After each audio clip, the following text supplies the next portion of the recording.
এক্সপ্যাক সিরিজের এটা 2 number video, part 2। তো আমি তোমাদেরকে আবারও একটা বিষয় ভিডিও শুরুতেই উল্লেখ করে দেই যে আমি যে নতুনভাবে ভিডিওগুলো তোমাদের সামনে তুলে ধরতে শুরু করছি, সেই সমস্ত ভিডিওতে আমি কিন্তু এমন কোনো কথা এমন কোনো আবেগীয় কথা বলবো না যে সমস্ত কথাগুলো তোমাদের শুনতে ভালো লাগে কিন্তু বাস্তবে তেমন কাজ করে না, এমন কথা কিন্তু বলবো না। দেখো বন্ধুরা, আমরা যখন আমাদের ভালোবাসার মানুষগুলোকে হারিয়ে ফেলি তখন কিন্তু আমরা এতটাই মানসিক দুঃখে থাকি যে সেমতো অবস্থায় যদি কেউ একটু আমাদেরকে আশা জাগানো কথা বলে, সেই আশা জাগানো কথাই কিন্তু আমাদের ভালো লেগে যায় এবং আমরা সেই কথার দ্বারাই কিন্তু মনের মাঝে আশার জাল বুনতে শুরু করি। বাট আমার কথা হচ্ছে, আমি অকারণীয়ভাবে তোমাদের মনে আশার জাল বোনাবো না।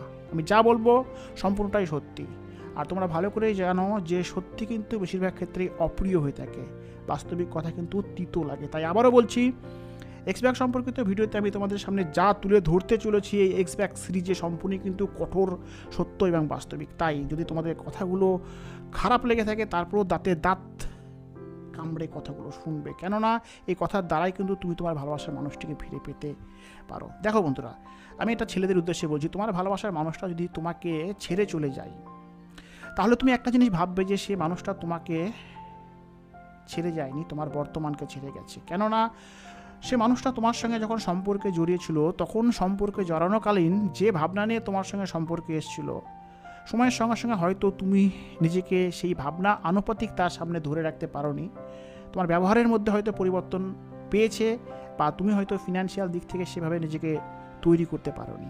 এবার কথা হচ্ছে, তোমার ভালোবাসার মানুষটা তোমাকে ছেড়ে চলে গেছে। বেশিরভাগ ছেলেরাই কিন্তু কমপ্লেন করে থাকে যে অকারণে আমাদেরকে ছেড়ে চলে যায়।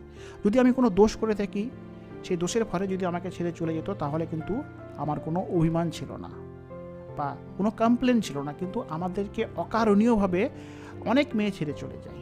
সবাই কিন্তু না, কেননা এমনও অনেক উদাহরণ রয়েছে যে মেয়েরাও কিন্তু ছেলেদের সঙ্গে বাড়ির অমতে পালিয়ে বিয়ে করে। তো কথা হচ্ছে, তোমাকে সে ছেড়ে গেছে, তোমাকে নয় তোমার বর্তমানকে। তাই সে ছেড়ে যাওয়ার পরে তুমি অযথা তার পেছনে পড়ে থেকে তাকে ফেরানোর জন্য যা করে থাকো, কান্নাকাটি করা, হাতে পায়ে ধরা, সে সমস্ত কিছু না করে তুমি তোমার বর্তমানকে চেঞ্জ করো। তোমার যে বর্তমান, তুমি হয়তো ফিনান্সিয়াল দিক থেকে নিজেকে প্রতিষ্ঠিত করতে পারোনি, তোমাকে ফিনান্সিয়াল দিকটার দিকে বেশি ফোকাস দিতে হবে এবং নিজেকে প্রতিষ্ঠিত করতে হবে। জানি এই কথাগুলো বলা যতটা সহজ, পালন করা ততটাই কঠিন, কিন্তু কঠিন হলেও অসম্ভব না। আজ তোমাকে তোমার ফিনান্সিয়াল দিক অবশ্যই ঠিক করতে হবে, শুধুমাত্র তোমার ভালোবাসার মানুষটিকে ফিরে পেতে নয়, তোমার নিজের ভবিষ্যৎ গড়তে। এরই পাশাপাশি লক্ষ্য করে দেখবে, ইউটিউবে অনেক ইউটিউবার রয়েছে যারা বিভিন্ন রকমের টোটকা বলে থাকে যে নো কন্ট্যাক্ট রুলসকে ফলো করো, যার ফলে সে মানুষটা তোমার লাইফে ফিরে আসবে।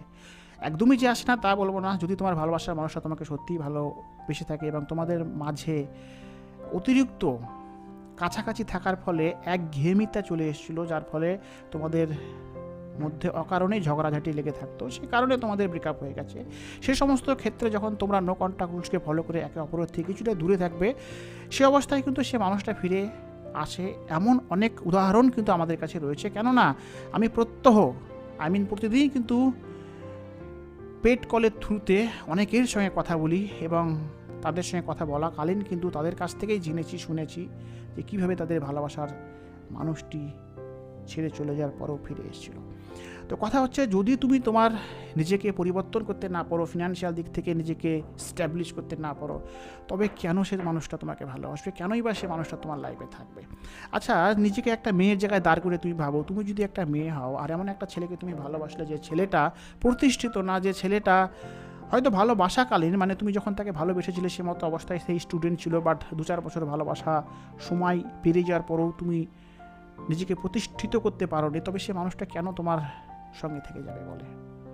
নিশ্চয়ই থাকবে না। কেননা তুমি একটি মেয়ে হলেও কিন্তু অপর প্রান্তের ভালোবাসার মানুষটা ছেলেটিকে কিন্তু প্রতিষ্ঠিত না হলে ছেড়ে চলে আসতে। আবারও একটা জিনিস ভাবো, যদি তোমার বোন কারোর সঙ্গে প্রেম করে এবং সেই প্রেম করাকালীন ছেলেটা যদি বেকার থেকে থাকে, 2-4 বছর প্রেম করার পরেও যদি সে তার বেকারত্বকে দূর করতে না পারে, তুমি কি তোমার বোনকে সেই বেকার ছেলেটার সঙ্গে বিয়ে দিবে? নিশ্চয়ই না। একই রকমভাবে তুমি যখন তোমার ভালোবাসার মানুষটিকে ভালোবাসছো, দেন তুমি একই জায়গায় আছো যে সে মানুষটা তো আমাকে ভালোবাসে, আমি যেমনই থাকি না কেন সে মানুষটা আমার জীবনে থেকে যাবে, তবে কিন্তু তুমি ভুল। তোমাকে পরিবর্তন করতে হবে, তোমার বর্তমানকে পরিবর্তন করতে হবে। তুমি তোমার বর্তমানকে পরিবর্তন করো, আমি বলছি তোমার ভালোবাসার মানুষটা তোমার পানে ফিরে তাকাতে বাধ্য, তোমার কাছে ফিরে আসতে বাধ্য। বাট আমি আর 5টা ইউটিউবারের মতো লুতুপুতু কোনো কথা বলবো না, যে কথাগুলোর দ্বারা এমনটা বোঝাই যে তুমি অপেক্ষা করো, নো কন্ট্যাক্ট রুলসকে ফলো করো, সে মানুষটা তোমার লাইফে ফিরে আসবে। নো কন্ট্যাক্ট রুলসকে ফলো করলে সে মানুষটা চলে যাওয়ার পরে আমরা যে পাগলামোগুলো করে থাকি সে মানুষটাকে ফেরানোর জন্য হাতে পায়ে পড়া, বারবার ফোন করা, নিজেদের আত্মসম্মানকে বিসর্জন দিয়ে থাকি, সেই বিসর্জন দেওয়া থেকে কিন্তু আমরা নিজেদেরকে কন্ট্রোল করতে পারি নো কন্ট্যাক্ট রুলসের থ্রুতে। আর ছোটোখাটো বিষয়ে যদি ব্রেকআপ হয়ে থাকে সেই বিষয়গুলোর ক্ষেত্রে নো কন্ট্যাক্ট রুলস আমাদের কাজে দেয়, বাট বড় ক্ষেত্রে কাজে দেয় না। তাই তোমাদেরকে পরিবর্তন করতে হবে, নিজেদেরকে পরিবর্তন করো, নিজেদের বর্তমানকে পরিবর্তন করো, দেখবে সে মানুষটা অবশ্যই তোমার লাইফে ফিরে আসতে বাধ্য। আমি জানি কথাগুলো হয়তো তোমাদের ভালো লাগলো না, কিন্তু দেখো এগুলো অপ্রিয় সত্য এবং এগুলো কঠোর বাস্তব। বাস্তব সবসময় অপ্রিয় হয়।